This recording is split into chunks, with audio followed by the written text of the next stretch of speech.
1, 2, 1, 2. Beat the devil till it's blue. Am I audible?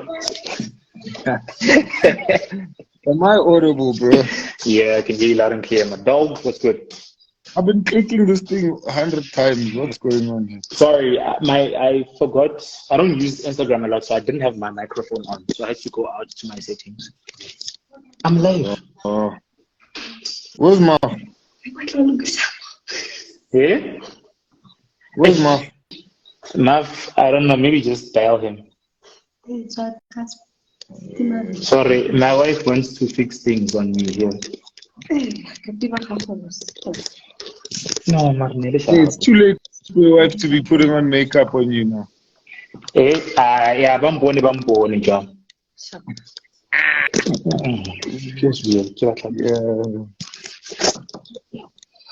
Why? I'm easy. Hey, baby. No, it's not. It is. I'm cutting on copies. Hey,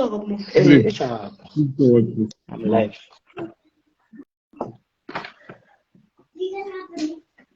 Yeah. Okay. I don't have a right to swag anymore. We just see nails and shit there. I'm busy being fixed, Kakamo. The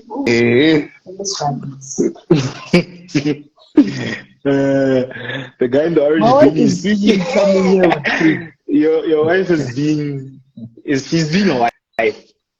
My wife is being a half wife. Half wife. Having a half wife moment. Yeah, no, she's being half a wife. Mark says you must let it end, dog. I did. Hey, Mark, we are trying, like man. I keep clicking accept. Then it probably takes some time. Yeah. Mark, what's in Gutu? Hey. What's happening? As you know, Mark, you're dark. Can you hear me? You're dark. We can hear you, but we can't see you.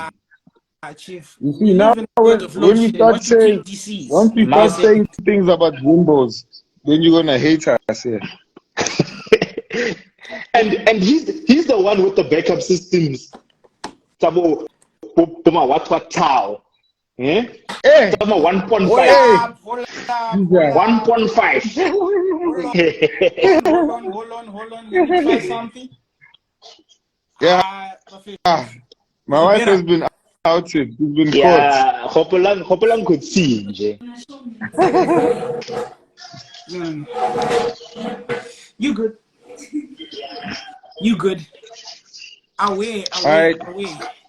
We are live. These are the effects of stage 16. 16. Where's my wife? Because now there's echoes here. Yeah, my wife also had to go to the other room. Yeah, it's your wife. My wife's volume is down. Yeah, my wife is technologically. Let me not be half a husband on a life. Yeah. Let's behave. Guy exposed. All right, gents. Let's get into it. First of all, we want to thank everybody who's on this thing. It's been such an amazing journey. And there's 11 people here. It's dope, right? You guys don't know what this means to us. We wanted to start this podcast last year already. Yeah. But we were half husbands together. We're all half a husband, all of us. One big half. But it finally happened, and this is dope, that there's people who are watching this. I had a thing this week. I didn't even tell you, James. This week I met I'm not gonna call them out by name. I suppose I want, but I met 3 wives who said that they watch our podcast with their husbands, and we've opened up conversations in people's marriages. First of all, I was like, I can't people watch the stuff. No, Like, my the whole thing time is, I know they watch. I'm like, so y'all take us for real, for real. Like you guys Yeah, listen. like this is serious. I used to think people just wait for us to be idiots and then they're just like, okay, sharp. Next. Yeah. Nah, it's been dope, man. So shout outs to you guys. Thank you so much for the support. Thank you for the love. Thank you for the comments. Thank you for being on this live. It's our first live. And I think we want to do more of these things. So it's been great, man. Really appreciate you guys. Maybe at some point we'll do a live with our wives. Hey, come on now. Right. Come on now. That's gonna be derp. Yeah, no. Mark me absent for that one. You are the number one. When your wife is already here active. My wife. I know I said I'm not gonna be her husband, but I don't even know if my wife knows how to comment on a live. I don't know. Listen to this thing now. She's saying she'll send us a code to be on the line. No, the problem is when you marry celebrities, these are the challenges. This is the behavior. These are the challenges.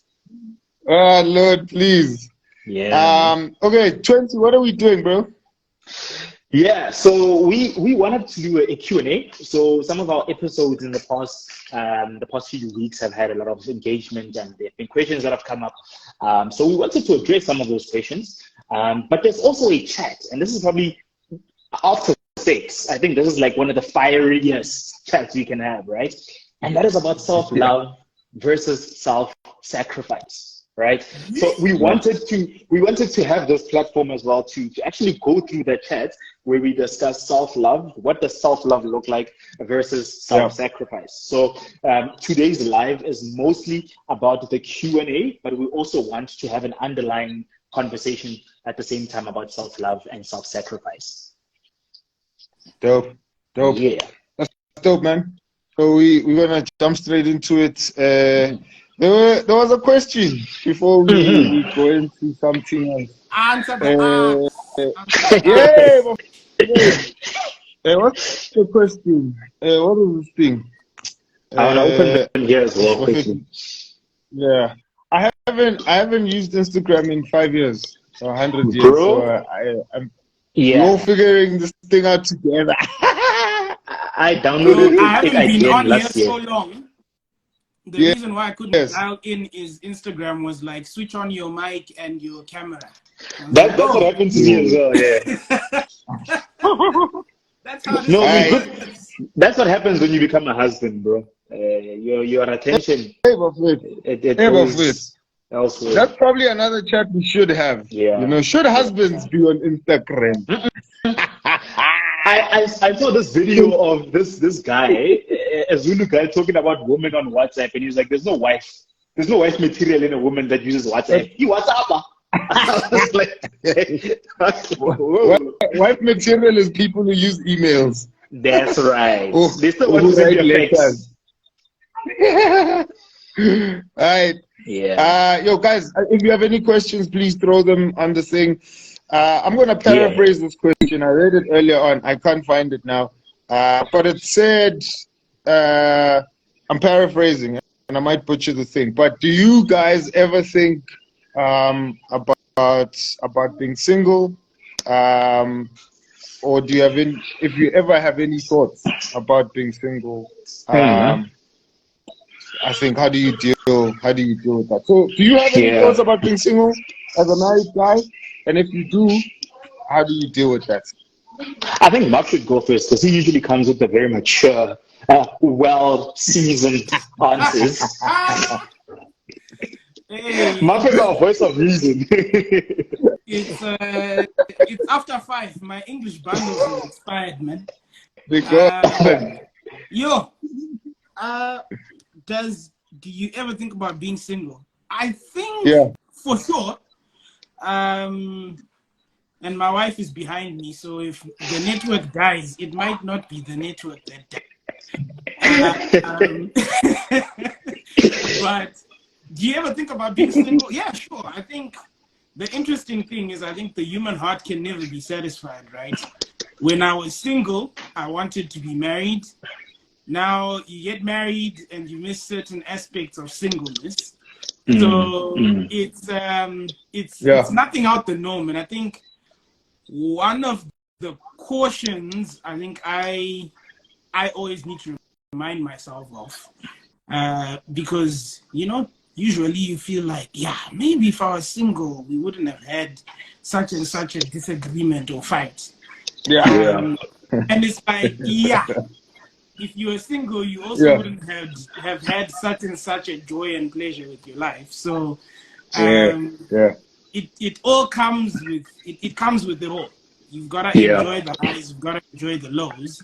And more than anything, I think acknowledging that, this is a half a husband moment, and we're not going to spend too much time here enjoying or thinking, reminiscing about the good old single days. When love songs meant nothing, but now love songs actually have meaning behind them. So you might want to enjoy all you have, buddy. I think that would be my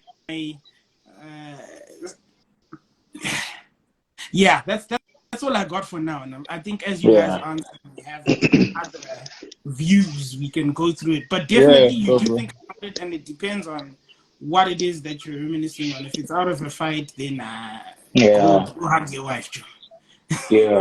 So I would say, and it's let me actually answer before I start justifying. I don't, right? And the reason for that, it's but not you've been married for how many months? You've been married no. I was about to get to that. I didn't want to start with the justification. I don't want to start with the justification, right? But even so, right, Bazalani, here's my thing, bro. I think I'm very I still have a lot of single friends, right? And I'm like, I don't want a dog. Dad, I don't want that. Dad, okay, I don't want it. Listen, dog, it's cold outside, ne? I'm from Rustenburg. I was born in the Northwest. I was born in October. I get cold very easily. After this, you think this is keeping me warm? After this, my brother. The streets is wild, listen, bro. No, listen. In no way do I look at single people. The streets are cold. Listen. That's my boy right there. He knows what I'm talking about, right? I'm just like, I don't look at single people and crave. I don't, right? But I also think on a bit more of a serious note, I think when I got into marriage, and granted, I haven't been married for that long, but one of the things I was scared of is how I like my own space, and I felt like getting married would mean losing that, right?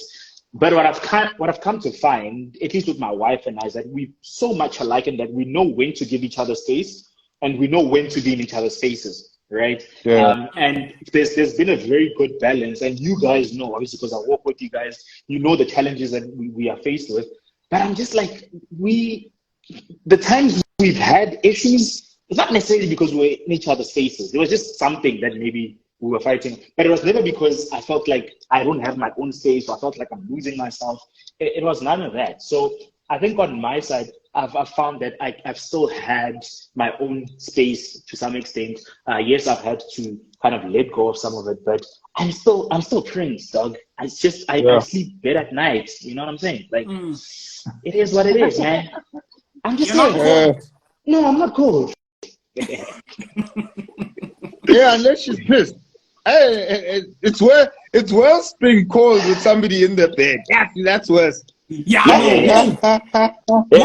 Heart is cold, body's cold. She doesn't want to be touched. I've made the personal resolve that in winter I don't fight with my wife. Whenever she says sharp, I agree. In winter, real men buy flowers and they agree to everything. That's what it means to be. Listen, bro. Nah, I remember. I think the first time I asked my wife if she thinks about being single, but it was one of those things where, you know, and I think it was probably half a husband moment on my part, where you think like, I got the game unlocked, dog. You know, she'll never say she doesn't want to be single. Like, be single. I'm me, Jamina, dog. My wife wants to be with me. This chick said, yes, I think about being single. Yes, I was cut, bro. I was cut, bro. No, but in all fairness, I feel like our wives are easier. They find it easier to say that. Because if you were to ask my wife now, she'd probably say yes. And she was serious, bro. I was cut. I was like, this chick genuinely thinks. And here's the thing. It's not a husband moment because I think about being single. But I didn't want her to say it. I didn't want to hear her You're like, say, exactly. yeah, for me and for me alone. Now when she's and my wife's like, yeah, no, I think about being single, like I'd probably go travel somewhere, do stuff. She's thinking about like all the practicalities of being married and how she has to now like coordinate her life with mine and schedules, whatever. So now when she turned around and asked me, I answered yes to spite. Even now I'm thinking about being single. Even now in this moment. Me. Now I want to be single now. Yeah. Nah, no, we don't deal well. That thing chopped me, bro. Yeah, no. That thing chopped me. But to answer the question, listen, I've been married for 9 years. I've been thinking about being single, dog. No, it's probably coming. I know it's probably coming on my side as well. I'm not like gonna adopt seasons. You fight not to dwell in those moments, but honestly, it comes. I'd be worried. I'd be worried for myself and for any husband out there if you thought about being single when things were good. I'd be worried, bro, because I'm like,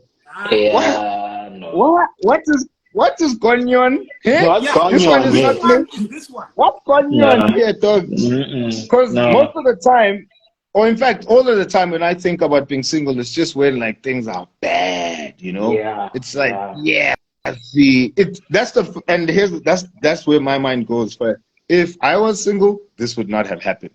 If I was single, like my wife leaves cupboards open, bro. See that thing drives me in.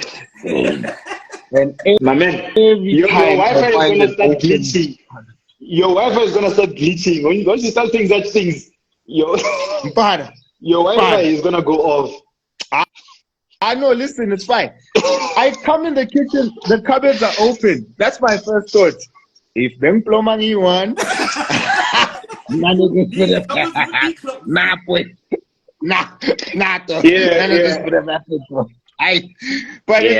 obviously that's a silly moment. But like when it's really heated, I'm like, if I was single, and then you try and imagine like how life would be. But then I'm like, yo, bro, if I dwell too much on that, like, I'm gonna ruin my marriage, man. I'm gonna ruin my day. I'm gonna ruin the joy that's in the house. It's okay, let's deal with the fights. Let me not try and escape, because that's you running away to try and run away. Like you're escaping to try and escape. And I'm like, nah, boy, let's not do that. Let's come back. And here's the thing. At first, it was scary to talk about that stuff. As a married person, you think, don't want to see. How am I gonna broach this thing, dog? How am I gonna put this thing on the table? Maybe I'm just being like a rubbish human for thinking that I want to be single, But I'm like, if we're gonna be married till death catches us, yo, man, we're gonna have moments where we wanna leave this thing. So we need to put it on the table, bro. Right? Cool. So anyway, that's good. That's good. I almost wanted to say, if our wives are watching, they should comment. I retract that statement and thought. No. I don't want to know. No, that's fine. Not on the interwebs. I'm joking. I know the answer. There's a reason why my Wi-Fi didn't die when I answered the question. So I think you can hear her laughing in the background. Yeah. There's a question here that says, advice for young people in the dating pool? ? So any advice? What advice? What do you want to advise? Where's that question, sorry? Is it in the Q&A? Yeah. How do I go to... But I'll have a chance. Hey, Godfrey must comment there because I know he knows how to do these things. Wait, where do you see the question? It's on the thing. Somebody sent it. It's from our stories. From the Shucks. Okay, maybe for now, just read it out. What's happening? It says, do you have any advice for young people who are dating? Advice for young people in the dating pool. Sure. Yeah. Yeah. Oh, just like general advice. General advice, yeah. So I think, I don't know if I should go. Let me go first because I'm recently out. I'm recently out of, as your social media manager, you guys. Yeah, Ria, that's why you are our social media manager. We need training. Learning. You are failing, actually. This is a reflection of your failures. But when it comes to dating and the advice that I'll give, I think when you look at the dating scene right now, there are a lot of people who are sincere in looking for the right relationships and the right kind of marriage that comes from those relationships. But unfortunately, we find that the dating scene is a bit more trivial and it's a bit more lackadaisical. People don't take dating seriously, or they don't look at it as something that leads to marriage. Spell that in. Laxa who? Aye, man. Laxity.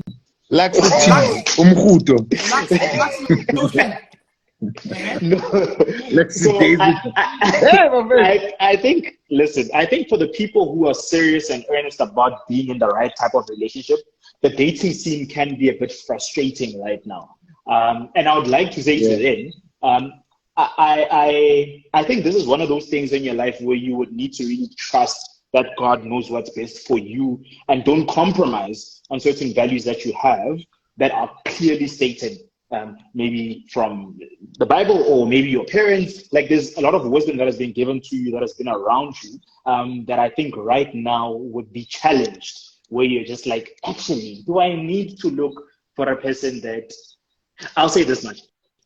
I'll make an example. I remember, I'm not going to say who, but I remember hearing a conversation where this person was saying, you know what, don't look for a partner that won't abuse you physically. Like, no, that won't cheat on you, right?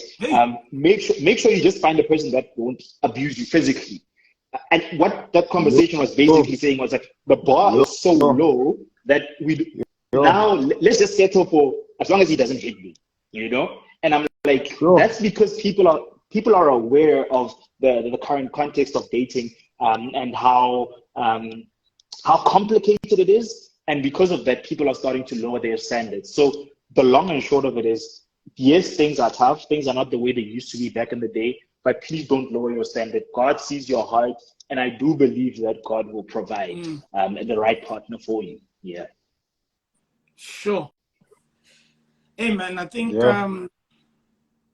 the one thing I always find slightly interesting is how quickly the dating scene changes, right? So I don't want to infer that I understand and know what's happening now, since I left the dating pool. And even though it's not long ago, it's 3-4 years ago, I know how quickly the human psyche changes and what's important changes in terms of cultural relevance, right? That being said, though, I think there's principles that span across whatever time, really. And those principles, for me, are guiding principles, if I can call them first principles, right? The one thing I would say, if I'm on putting myself in the shoes of someone who's not married or seeking to date, is being, like, stay away from the consumeristic culture that exists right now, man. There's this, and I think it intricately ties into, anyway, the whole self-love versus self-sacrifice chat, right? I think one of the reasons that's extremely flammable as a topic is because, in one way, shape, or form, the idea of inconvenience is just not something that we're comfortable with. And I'm like, bro, like, the idea of you being in control such that you can have convenience serving you all the time is a fallacy. There's nothing like that. And so you've got to be aware of the patterns and behaviors that you're creating on the other side of a relationship, and how those, though they seem to serve you now in your singleness, will be challenged to their very core on the other side of dating or going into marriage. And so I think more than that, to be able to say, understand what you want and are looking for, and then be clear that that is going to require significant changes, shifting, adjustment from you. And in many ways, the best served relationships, marriages, are those that are in sacrifice for the betterment of your partner. Now, having said that, there are good things about self-love that I think are important, i.e., don't now go and lower the bar such that anyone who, to your point, your example, Prince, who might not beat you, or whatever other standard you have that you're using, don't lower that in pursuit of love, when really, in any case, someone who loves you wouldn't be stooping to that lower level anyway. But it's a nuanced chat in my view. But the consumeristic culture just doesn't. So, for me, first and foremost, thank the living God, the Father of Jesus, that I am out of Umjolo. Yes, that thing is hella complicated.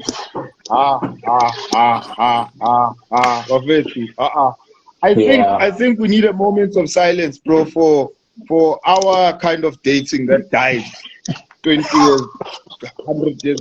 This thing now, like, I have a 4-year-old. If she was 20, I'd be fasting every day.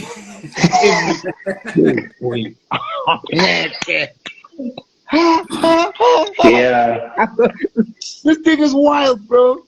No, it is. And I just want to say that, like, sometimes I think we married people seem like dinosaurs to people who are single, who are in the dating pool, because we tend to just distance ourselves, I think, from the complexities of that culture, right?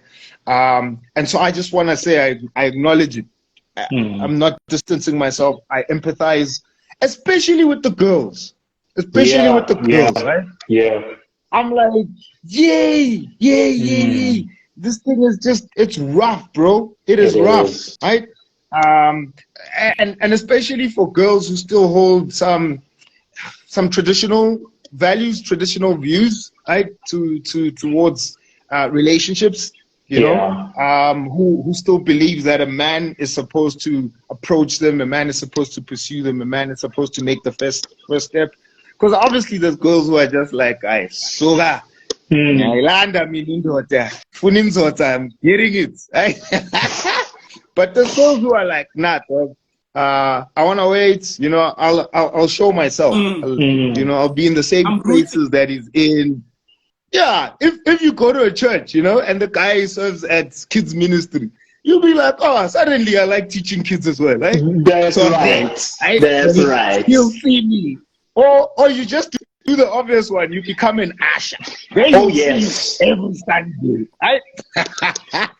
As he walks in, you're the first place you see. And then one day you wonder, why do I like this girl? Hey, Puti, you've been seeing me every Sunday. Wait.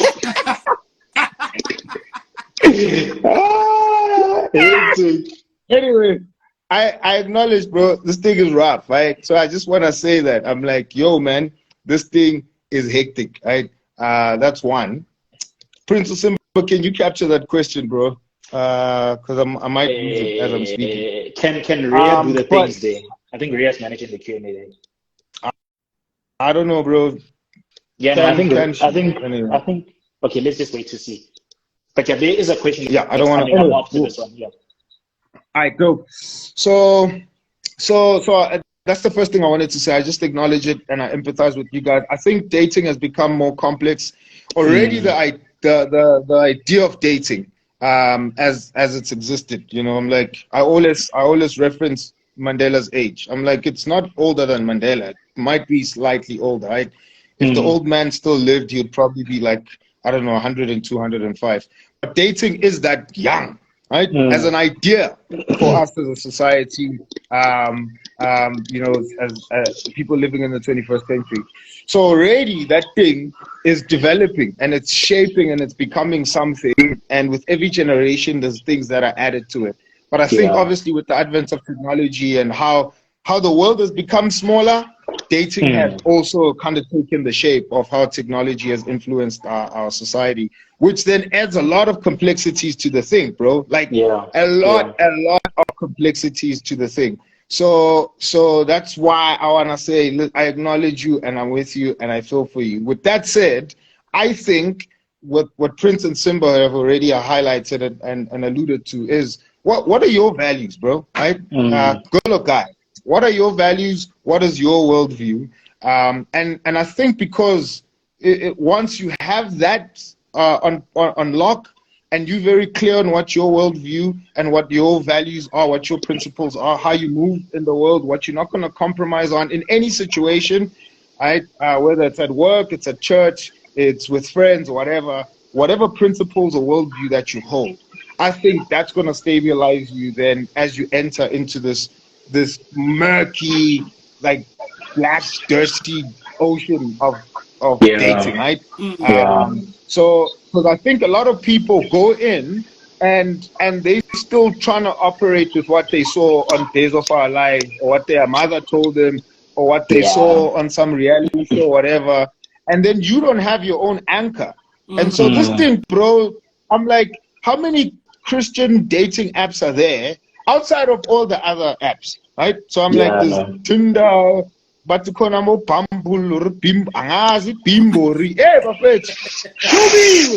and then Konabo, what? I saw another one, bro, where they even match you by denominations, Bale. Oh, do you want a Presbyterian or do you want a Baptist? Do you want a Reformed Baptist or a Star? I'm like, yay!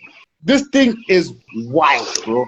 So if you're not gonna have an anchor, I'm like, you wanna get into that murky water, bro, and just be lost in anything, and you wanna take whatever it is that you get. Why? Because we can't, as much as dating has changed and technology has infiltrated the dating world or culture, we cannot change the fact that God has given us desires as humans, you know, that we're attracted to people, we desire them, we want to be in significant relationships with them. We cannot change that.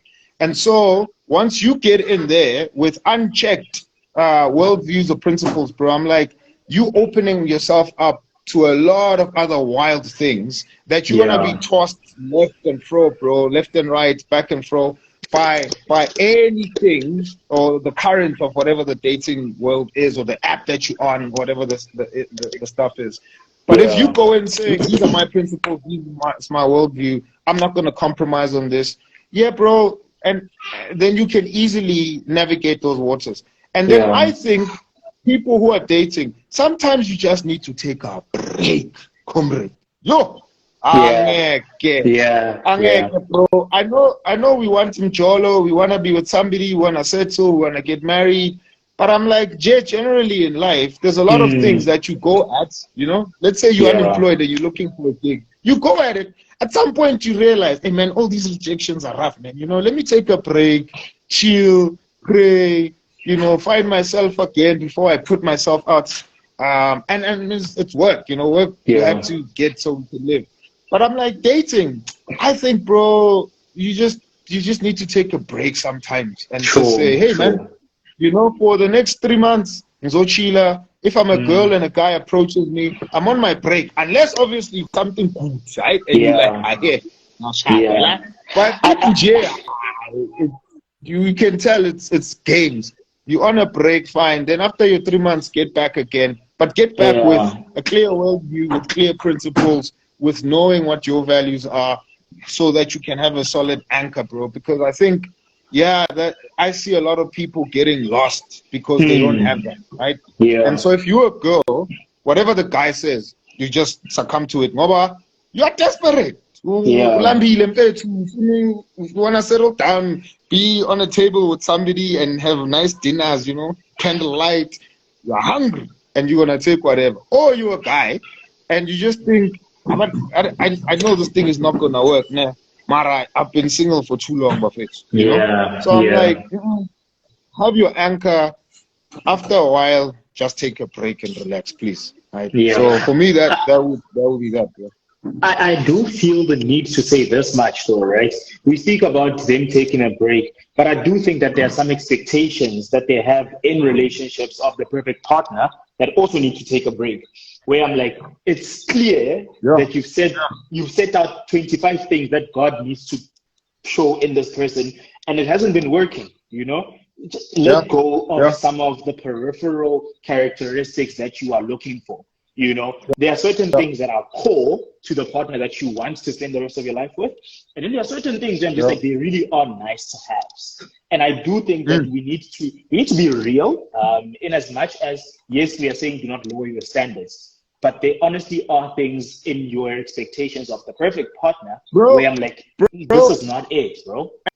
And I want to say that's the thing that keeps people dating for 10 years. Yeah. Sorry if you've been dating for 10 years. Mara Askis, I think she's 2.5 husbands. So, since Laura. But that's what keeps people. Because then this thing becomes a career. If you're dating for 10 years, you're officially dating in community of property. You know that? That is Your salary is my salary at this point. No. You're dating in community of property. Hopolang is in the chat. No, bro. Hopolang must confirm what I'm saying. No, and my wife and that's what I'm saying. Lawyers must confirm. Yeah, please, if you're a lawyer here, it's somewhere in customary dating law. in community of property. It's tough. No, bro. And that's what I'm saying. If you always obsessing over the little things, his canine tooth is a little chip.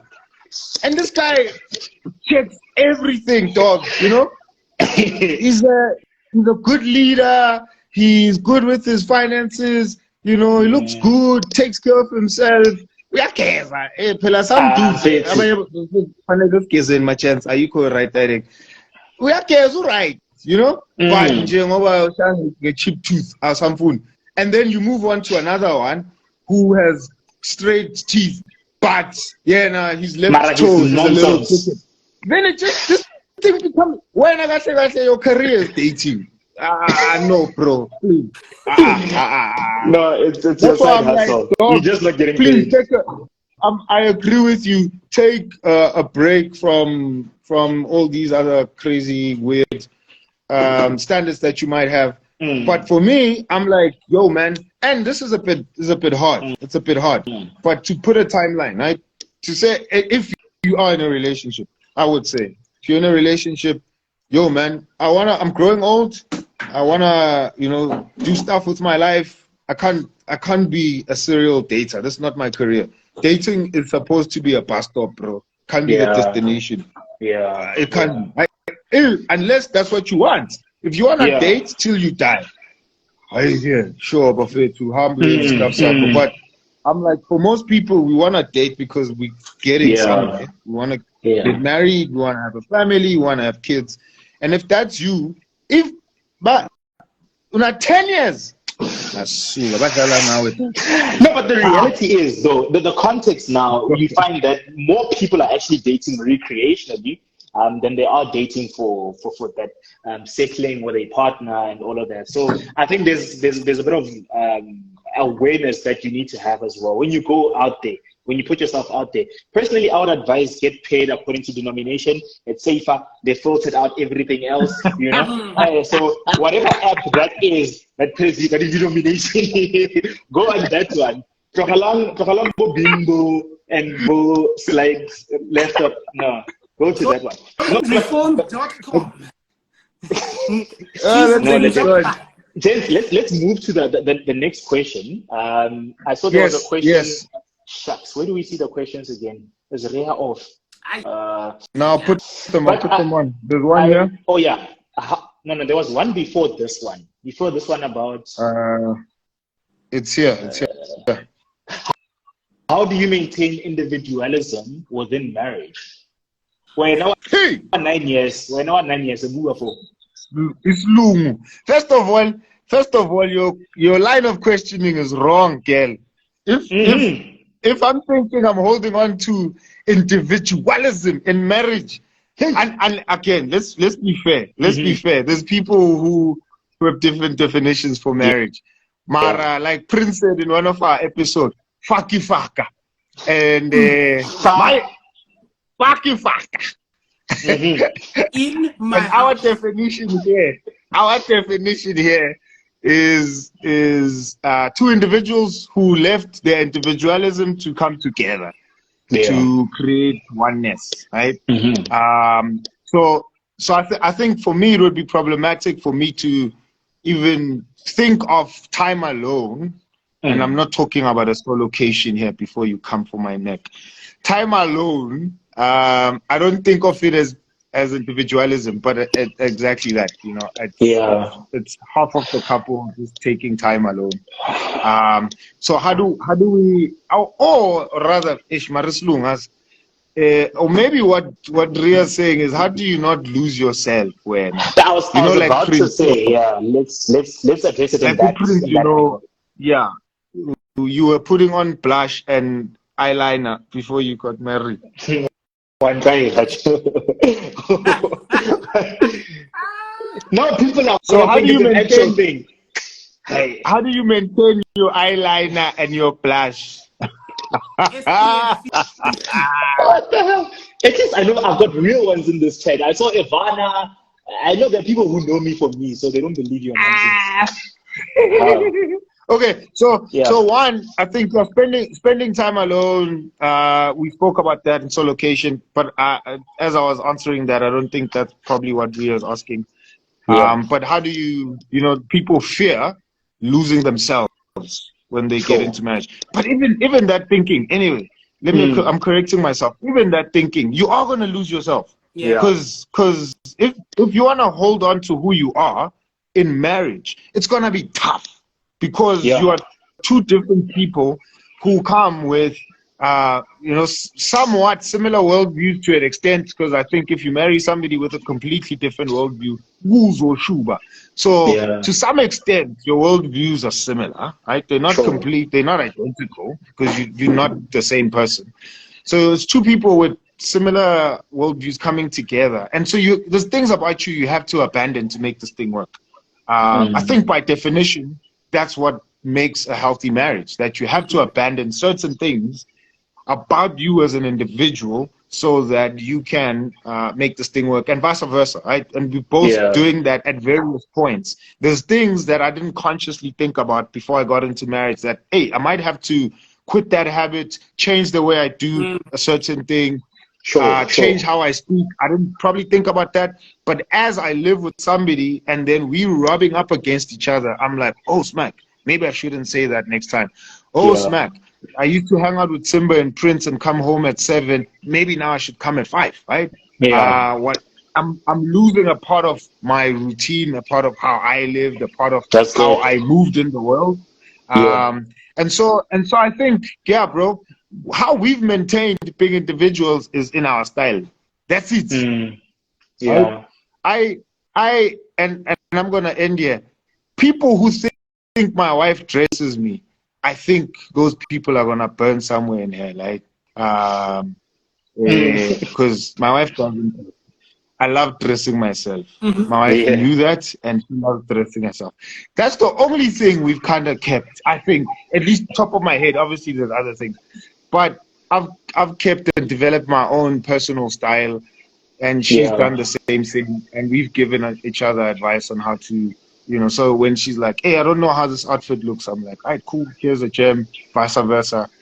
But other than that, bro, I'm like, all the other core things about me and her had to change, bro, for us to get to 9 years. Had to change. I mean, she still leaves cupboards open, but it's fine. It's okay. But there's other core things about each other that had to change, bro. So... Yeah. So that's where I would be at, bro. I don't want to add or subtract too much to that. I'll just say this. I think for single people, and this is coming from a person that was recently unmarried, let me put it that way, we do have an overinflated view of what we have to let go of. It's not that deep, right? In one sense. But in another sense, when you look at the things that you have to let go of, it's actually deep in the sense that it's things that you need to uproot, or you would have had to uproot regardless, whether you married Ntabiseng or whether you married Sipati. You know what I'm saying? So I'll say that much, yeah. Sure. That's dope, bro. Yeah. That's dope. And probably to double tap on that, bro, if you already think this person that you want to spend the rest of your life with is not worth you giving up yourself. Miguel, leave this person alone, Shem, because you're gonna make them suffer. You're gonna suffer. Because I think that's a core definition of what marriage is, bro. I need to, and it goes back to the chats of self-sacrifice or self-love. I need to be self-sacrificial, bro. So, and that's part of my demonstration of my love for my wife, but secondly, my commitment for this thing that we both agreed that we're going to be part of, which is our marriage. So if I'm not willing, if I don't think my wife is worth me dropping some things that I hold tightly to that make me an individual, maybe she's not the one I need to be with, bro. Yeah. Right? Maybe I need to I need to go find another party somewhere. Right? I think, but this one is not the one. My only addition, and maybe to answer the maintain individualism part, is it depends on how you're looking at individualism, right? I think there are traits, characteristics, passions, gifts that you had walking into marriage.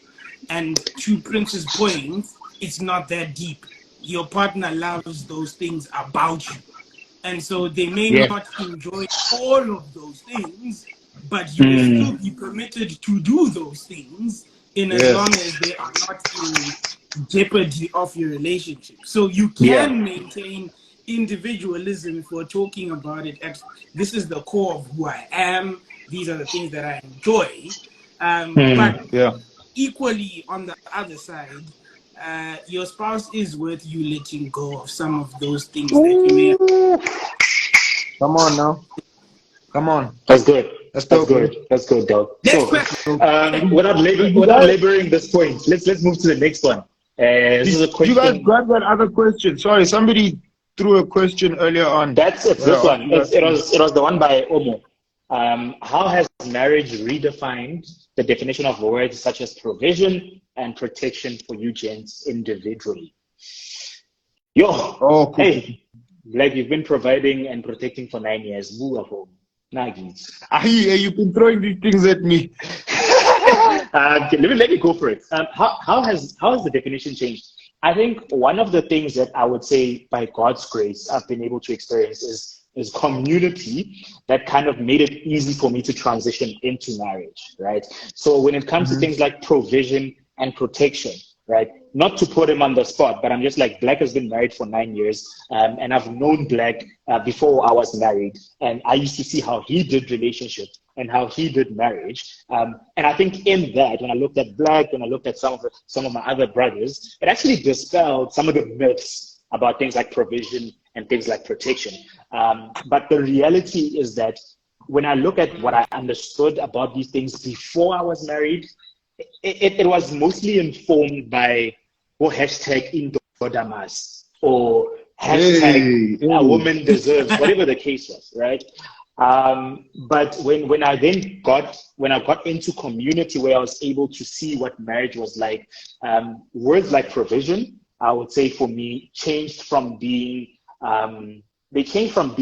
religiously weighted or weighted from a legalistic point of view to, listen, this is what a man is called, rather, this is what a man is privileged to be doing, right? This is the blessing that comes with being a man when you are able to provide for someone, right?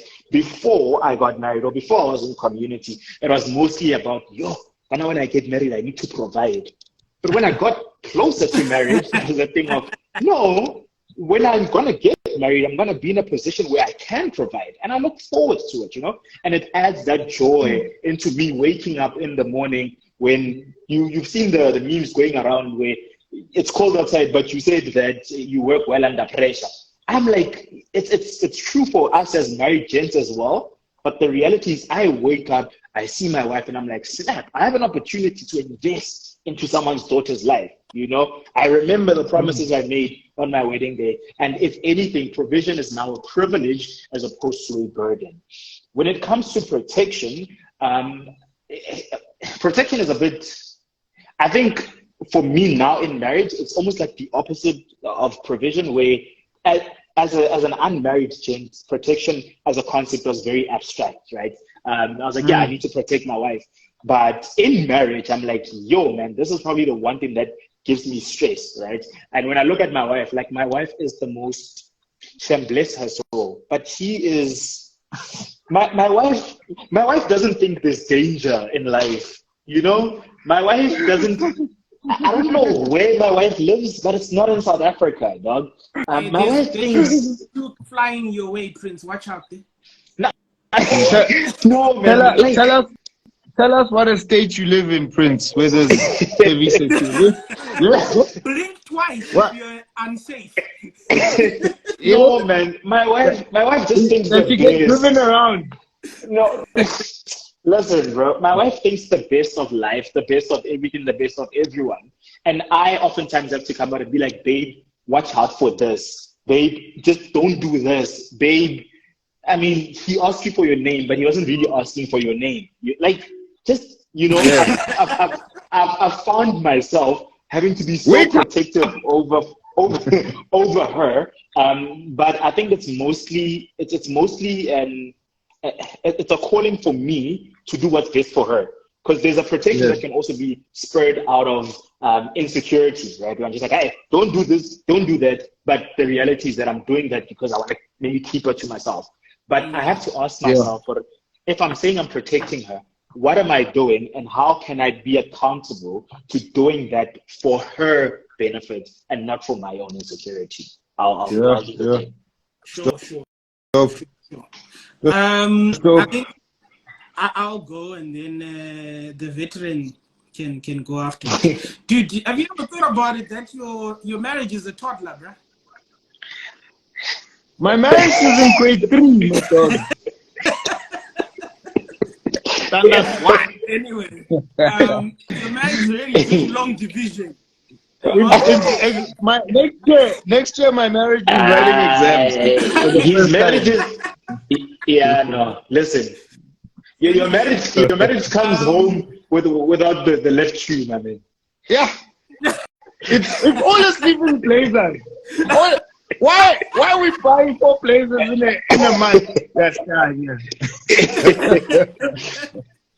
Anyway, I think redefined words such as provision, right? I think generally when we talk provision, we think financial well-being and all of that, and I think that leads to the whole when I get in there, I must provide. And I think fine, that is part of it, but the other side of it really is, what is provision?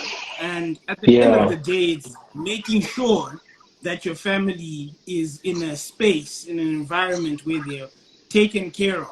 Note the use of the word taken care of. Can they eat? I didn't say eat steak and wagyu all the time. Eat. Come on. Stepping on.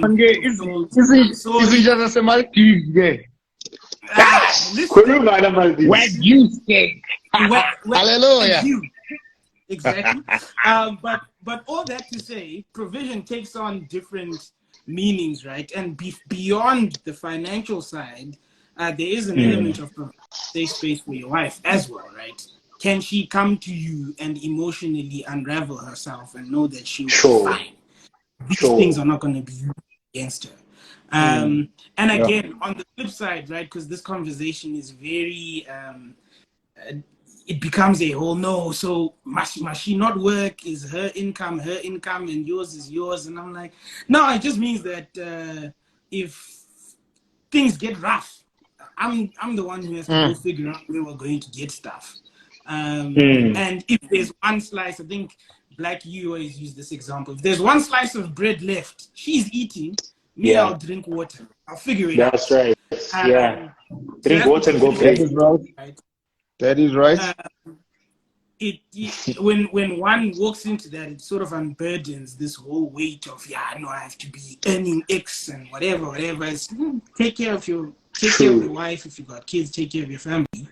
Then on the protection side, look, I'll be honest. My side, I really am not a conflict dude. So for me, protection has meant negating my comfort in avoiding conflict and confronting an issue that may require a period where my wife doesn't vibe with me. Like, I'm just like, it would be easier for me to just say, we're gonna do this, but we can't do this. It's not possible, and this is the reason why. And being comfortable with her not enjoying that element, but also, again, being comfortable with me being uncomfortable in terms of, hey, this thing could explode, but we need to have this conversation because it's for the betterment of our family, of our relationship, of our community. And again, that's I think, even if we're tying it back into that individualism, right? I couldn't have walked into a relationship knowing that I have that responsibility, but not being willing to forsake that comfort for the sake and the betterment of our family. Sure, that's good. Black, as you answer, not to determine what you're gonna say, but Ginger in real life made a comment, said a lot of men love to use provision as a device to keep you in a relationship with them. Umuntu zoti, I'm getting myself together before marriage so I can provide properly for 10 whole years. If you can maybe just also then touch on that, because I know Muff mentioned that it's provision is not necessarily I can't touch on that because that's nepotism. You know who Ginger is? Who's Ginger? Ginger's my sister. Oh, hi, Ginger, soga man. Ginger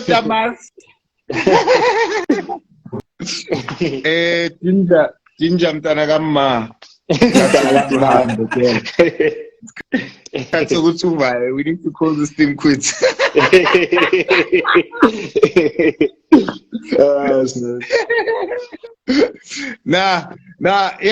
And that's the thing, bro. I'm like, if this thing is telling me there's 20 seconds remaining. Hey, but it's Instagram. There's nothing on my side. It's 1 hour. I'm on the main tonton. No, I'm sure. I don't think it'll stop though. Okay, let's see.